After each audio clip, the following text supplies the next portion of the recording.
In the day's other news, the head of the World Health Organization appealed to wealthy countries not to buy up all the COVID vaccines before poor nations get any. He said that funds are available to help needy countries purchase vaccine, but that's not enough. Even if you have the money, if you cannot use the money to buy vaccines,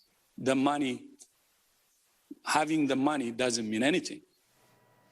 Meanwhile, Prime Minister Boris Johnson announced that Britain will begin lifting one of Europe's strictest lockdowns. The pandemic has claimed more than 120,000 lives in Britain, more than any other European country.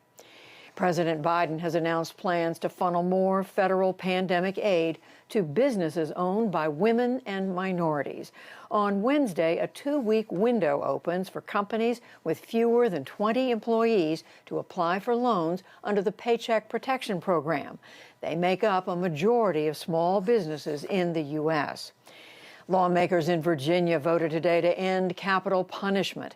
It marks a historic shift for the Commonwealth that has executed nearly 1,400 people since colonial days, more than any other state. Governor Ralph Northam is expected to sign the repeal, making Virginia the 23rd state to abolish the death penalty. President Biden's nominee for Attorney General, Merrick Garland, promised today to enforce civil rights and fight extremism. He also vowed to reject political interference. And at his confirmation hearing, he grew emotional when Senator Cory Booker asked about confronting hate and racism. Garland's own grandparents fled anti-Semitism in Europe. The country took us in, and protected us. And I feel an obligation to the country to pay back. And this is the highest, best use of my own set of skills to pay back. And so I want very much to be the kind of Attorney General that you're saying I could become.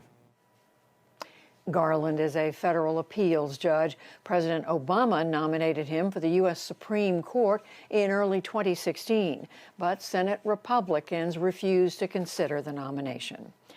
Neera Tanden's nomination to lead the Office of Management and Budget has run into more trouble. 2 moderate Republican senators, Mitt Romney and Susan Collins, announced today that they are opposed. They cited Tanden's scathing criticism of Republicans in the past. The White House insisted that the president still supports her. The president would not have nominated her if he did not think she would be an excellent OMB director.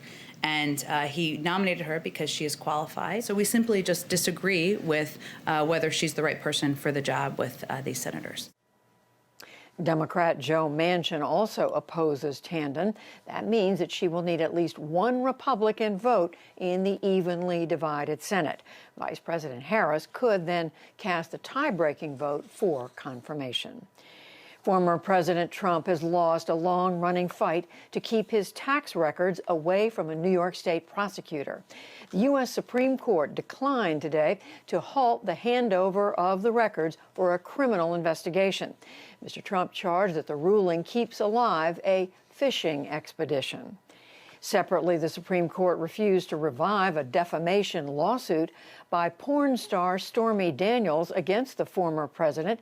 She claimed that he paid her to keep quiet about an affair, and she sued Mr. Trump for dismissing her allegations as, quote, a total con job. On Wall Street today, the Dow Jones Industrial Average edged up 27 points to close at 31,521. But the Nasdaq fell 341 points, 2.5%, as inflation fears hit tech stocks, while the S&P 500 slipped 30. And NASA is out tonight with dramatic footage of the Perseverance rover's arrival on Mars. Cameras aboard the robot craft captured the descent, from the inflation of the parachute to the so-called sky crane lowering the rover to the surface. It is the first time there has been high-quality video of an actual landing on Mars. Pretty exciting.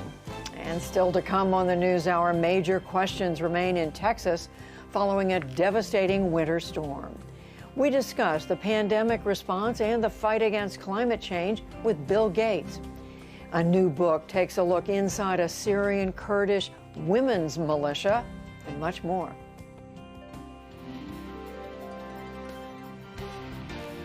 This is the PBS NewsHour from WETA Studios in Washington and in the West from the Walter Cronkite School of Journalism at Arizona State University.